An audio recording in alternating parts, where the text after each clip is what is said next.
जय श्री राम, जय श्री बालाजी महाराज। जैसा कि आपको पता है कि दीपावली का समय है और धनतेरस का समय है। धनतेरस क्यों मनाई जाती है, किन कारणों से मनाई जाती है और क्यों ऐसा है कि धनतेरस को इतना भाग्यशाली कहा जाता है कि इस दिन कुछ भी खरीदा जाए, जैसे कि मान लो चांदी का सामान खरीदा जाए या फिर कोई बर्तन खरीदा जाए या झाड़ू खरीदी जाए तो हमारे घर में खुशहाली आती है और दरिद्रता का नाश होता है। तो आज मैं आपको इसी वीडियो में एक ऐसा तंत्र करना सिखा रहा हूं कि जिससे अगर आपके परिवार के ऊपर काफी से पुरानी दरिद्रता तंत्र के तहत करी गई हो या कोई परिवार के ऊपर ऐसा कार्य किया गया हो जिसके कारण आपके परिवार में ग्रोथ नहीं हो रही है, आपके पितृ प्रसन्न नहीं हो रहे हैं, और तो ये कार्य करने से आपके पितृ भी प्रसन्न होंगे और आपके परिवार के ऊपर लगा हुआ दोष और किसी भी प्रकार का श्राप वो भी मुक्त होगा। क्या ऐसा कौन सा कार्य मैं आपको बताऊं? तंत्र तंत्र अच्छाई के लिए भी किया जाता है और बुराई के लिए भी किया जाता है। कुछ ऐसे अल्पज्ञानी व्यक्ति होते हैं जो इसको गलत प्रकार की क्रिया में यूज करते हैं, लेकिन अगर इसको सही मर्यादित तौर पर चलाया जाए तो ये अच्छाई के लिए भी कार्य करता है। जैसा कि आपको पता है कि जो धनतेरस का दिन होता है उस दिन धनवंतरी कलश लेकर प्रकट हुए थे और कोई ये लीजिए इस अमृत का उत्थान हुआ था उस दिन। तो उस दिन का जो दिन होता है, आपको पता है कि यम की पूजा भी जो है साल के इस वर्ष में जो एक समय होता है कि जब यम की पूजा होती है, यमराज की, तो इसी समय पर वो पूजा की जाती है। और उस समय का जो दीप का दान का महत्व होता है वो आपको पता है कि नाली के पास या घर के मुख्य द्वारों के पास वो दीप का दान दिया जाता है, जिसके आप कारण आपके परिवार के अंदर किसी भी प्रकार की अकाल मृत्यु ना हो और या परिवार पर कोई भी ऐसी आपदा आकर ना खड़ी हो। तो आज की वीडियो में एंड तक बने रहना, एक भी पार्ट अगर मिस कर दिया तो वीडियो आपके हाथ से चली जाएगी। और अगर वीडियो अच्छी लगती है तो लाइक करना, चैनल को सब्सक्राइब करना मत भूलना, ताकि आप आने वाली हर वीडियो की नोटिफिकेशन आप तक पहुंच जाए। और शेयर जरूर कर देना वीडियो को, क्योंकि कोई भी भाई अगर किसी भी चीज से परेशान हो तो उसे रास्ता मिल जाए। करना क्या है, आपने लेना है एक पिंड तैयार करना है आटे का। आटे का पिंड तैयार करना है। उस पिंड के अंदर जो है क्या कार्य ऐसा करना है जिससे, और आटे का पिंड तैयार कर कर आपने एक आटे का पिंड ले लीजिए, कम से कम किलो हो या आधा किलो हो, इस प्रकार से एक पिंड तैयार कर लेना। उसके दौरान आटे के आपने क्या करना है, 5 दीपक भी तैयार करने हैं और ऐसे लेटी बाती के 5 दीपक।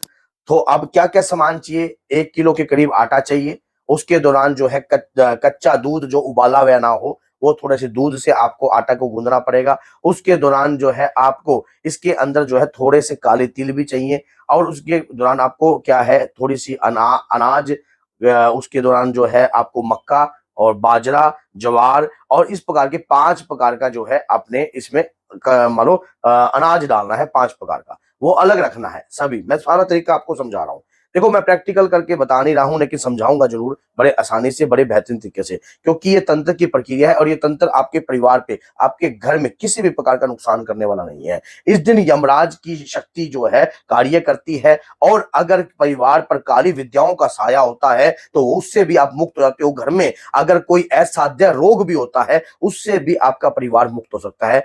आपने इसका एक गोल सा, जैसे कि तवे के आकार का, एक प्लेट के आकार का, इस प्रकार से आटे को गूंदने के बाद जब आप आटा गूंदोगे, आपने एक मंत्र जो है वो इस से मान लो इस आटे को गूंदने से पहले एक पाठ करना है। उस पाठ का नाम है ऋण मोचन। ऋण मोचन, अगर आपके परिवार पे कर्ज है, अगर आपके परिवार पे दुख हो, दरिद्रता का वास बड़ा हुआ है, तो ऋण मोचन पाठ करना है आपने। ऋण मोचन पाठ करने के बाद जो है संध्या कालीन ये कार्य करना है। ये करना है 3 दिन, जैसे कि धनतेरस के दिन, फिर छोटी दीपावली के दिन, फिर उसके बाद जो है जिस दिन अमावस्या होती है, जिस दिन दीपावली है, उस दिन करना है। अब आपने करना कैसे है, किस तरीके से करना है, सुन लीजिए। पिंड तैयार कर लिया आपने, आपने उसको एक तवे की, एक रोटी के आकार में बना लिया।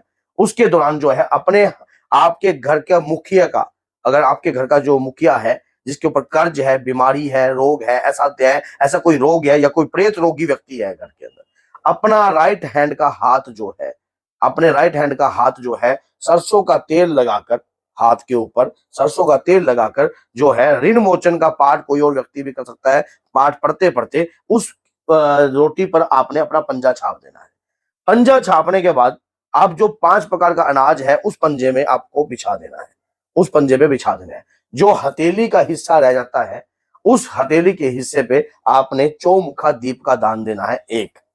अब मैंने जो 5 दीपक आटे के कहे थे शुरू में ही, वो 5 दीपक एक उस पर आपने दीपक ले लिया, लेकिन अभी प्रज्वलित नहीं करना है। एक देना है आपने अपने घर के वॉश बेसिन या सिंक की मोड़ी के पास चौमुखा दीप का ही दान तेल का। उसके बाद एक दीप का दान जो है घर के मुख्य द्वार पर देना है, जो आपका मुख्य द्वार है।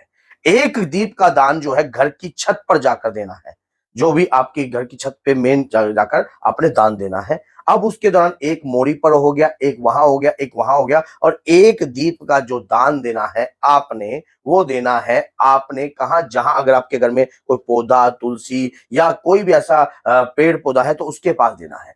अब ये कार्य हो गया आपने। अब जो पिंड आपने बनाया है उस पिंड को अपने पूरे परिवार के ऊपर से, अपने पूरे परिवार के ऊपर से 7 वार वार कर आपने कहां लेके जाना है वो मैं आपको बताता हूं, लेकिन उससे पहले कुछ बात है ऐसी जो समझ लीजिए।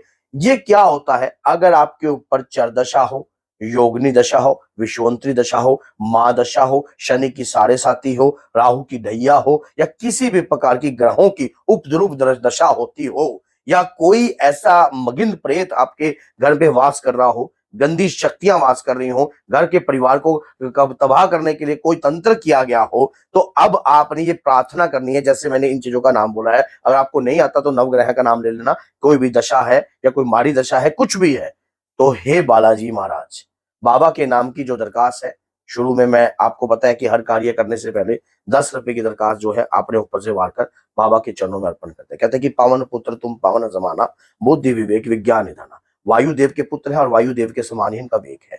आपने ये जो कार्य किया है, अभी वो दीपक को जलाना नहीं है जो आपने रोटी पर बनाया है, अब पूरे परिवार के ऊपर से 7 वार वार दीजिए। जब परिवार के कोई 1 या 2 सदस्य घर से बगैर बोले नहर के किनारे पर जाकर उस दीपक को प्रज्वलित कर देंगे जाकर, और पीछे मुड़कर नहीं देखेंगे, चुपचाप आ जाएंगे। जब जैसे ही घर के व्यक्ति जो है यहां से चलेंगे, उस समय पर आपके घर के सारे दीपक जो है प्रज्वलित हो जाए, और जो थोड़े से काले तिल है वो आपने जब दीपक का दान करोगे आप, तो उस समय अपने ऊपर से वहीं पर 7 दफे वार कर पीछे की तरफ फेंक देना। बड़े से बड़ा तंत्र कर रखा हो, घर में रोग, दरिद्र, बीमारी, कलेश या कुछ भी ऐसी माया का जाल छोड़ रखा हो जो आपको हर पल भ्रमित करे रखता है, हर पल तंग करे रखता है, ये कार्य करने के बाद आप स्वयं 1 वर्ष के बाद आपको खुद एहसास हो जाएगा कि मैंने ये जो कार्य किया था मुझे बहुत ही ज्यादा कामयाबी इस कार्य ने दिलाई है। ये कार्य धनतेरस पर ही करना है, छोटी दिवाली पर करना है, और उसके बाद जो है बड़ी दीपावली पर करना है। करने का समय जो है रात्रि को 7:15 बजे से लेकर रात्रि के 12 बजे तक आप कभी भी कर सकते हो। उस दौरान आप किसी का भी मीठा बारका नहीं खा सकते, कोई ऐसा मीठे का सेवन स्वयं भी नहीं कर सकते जो व्यक्ति कार्य करके आता है, ना कोई ऐसा परफ्यूम, ना डियो, ना किसी भी प्रकार का आप लगा सकते। ये कार्य आपको हर प्रकार की बुराइयों से मुक्ति दिलाएगा, और साथ में आपको शक्ति भी दिलाएगा, आपको समर्थ दिलाएगा, आपके घर से हर प्रकार के रोग, हर प्रकार की बीमारी को, दोष को दफा कर देगा। देखिए, मानो तो भगवान है, ना मानो तो कुछ भी नहीं। अगर जब भी हम कोई भी कार्य अच्छाई के प्रति करते हैं तो उसमें परमात्मा का आशीष छुपा होता है, जो कि हमें दिखाई नहीं देता है। अदृश्य रूप में, कृपा रूपेण रूप में, वो शक्ति के रूप में आपको प्राप्त होता है, क्योंकि हमेशा सच्चे इंसान के साथ ही भगवान की शक्ति कार्य करती है। अभी अगर आप इस बात को सोच लो कि ये किस्म का तंत्र है या गुरुजी आप डरा रहे हो, कई लोग होते हैं, देखो ये डराने की बात नहीं है, ये आपके घर से उपद्रव या किसी भी प्रकार के दोष को खत्म करने की बात है। आप एक किस्म का शक्तिशाली, आप जो है छाया पत्र उतारा कर रहे हो। ये उतारा जो है कृपा रूपेण रहेगा। आपके परिवार के ऊपर कोई काली छाया होगी, कोई ग्रहों की छाया होगी, या कोई पीड़ा की छाया होगी, या कोई श्रापित छाया होगी, सब की सब दूर हो जाएगी। और ये कार्य करने के बाद आपको खुद महसूस होगा कि मैंने जीवन में जो ये कार्य किया है उसके बाद मुझे कृपा प्राप्त हुई है और मेरे रास्ते खुले हैं। आप आजमा कर देख लीजिए, करके देखिए, फिर आपको आप देखना अपने आप। लेकिन ऐसा होता है कि किसी भी चीज को जब हमारे ऊपर कोई चीज हमें उस वक्त महसूस नहीं होती है, लेकिन धीरे धीरे जब उसका ये कार्य है, 3 दिन ये लगातार करना है। धनतेरस से इसका प्रारंभ करना है, छोटी दीपावली तक भी करना है और उसके बाद जो है आपको बड़ी दीपावली पर इसको पूर्ण कर देना है। और तीसरे दिन 3 दिन तक ही आपको तिल जो है इसी प्रकार से फेंकने हैं और घर के अंदर कुल्ला कर फिर आप अपनी पूजा भक्ति पाप कीजिए। कोई दिक्कत नहीं है, कोई परेशानी नहीं है, कोई तंगी नहीं है। ये आपके ऊपर बात है। लेकिन जो भी कार्य करते हो घर से निकलने से पहले आपको चुप रहना है, मौन रहना है और घर में कार्यक्रम करने के बाद भी आपको बोलना नहीं है। तो अगर वीडियो अच्छी लगती है तो चैनल को सब्सक्राइब कीजिए और बेल आइकन बटन को दबाना मत भूलना। और क्योंकि कुछ कार्य अच्छाई के लिए भी किए जाते हैं तो ये वीडियो अधिक से अधिक शेयर कर दीजिए ताकि कोई भक्त जो है इन वीडियो को सुनने के बाद उसके जीवन में एक नई दिशा और एक नई पवन की शुरुआत हो सके, ताकि उसकी लाइफ में एक नई चेंजिंग है। कहीं ना कहीं वो क्या पता परेशान हो रहा हो, जीवन में उलझ रहा हो या परेशानियों से ग्रस्त हो रहा हो, तो कहीं ये वीडियो उसके हाथ लग जाती है तो परमात्मा की कृपा आपके ऊपर हमेशा पड़ती है। ये बात याद रखना। अगर कहते कि अगर हम कोई भी जीवन में कोई एक नेक काम करते हैं तो वो लौट कर कहीं ना कहीं सामने आता है। मैं हर वीडियो को शेयर करने के लिए नहीं कहता हूं, इस वीडियो को शेयर करने के लिए ज्यादा कह रहा हूं। क्यों? क्योंकि मैंने जीवन में देखा है परेशानी, जब लोग दुखी होते हैं हमारे पास आते हैं, जब दरबार में आते हैं तो समय कहते कि समय जो होता है बहुत शक्तिशाली होता है, ऊर्जावान होता है। तो ऐसे समय पर किया हुआ कार्य बलशाली होगा। तो बोलिए जय सीताराम, जय श्री बालाजी, जय माता दी।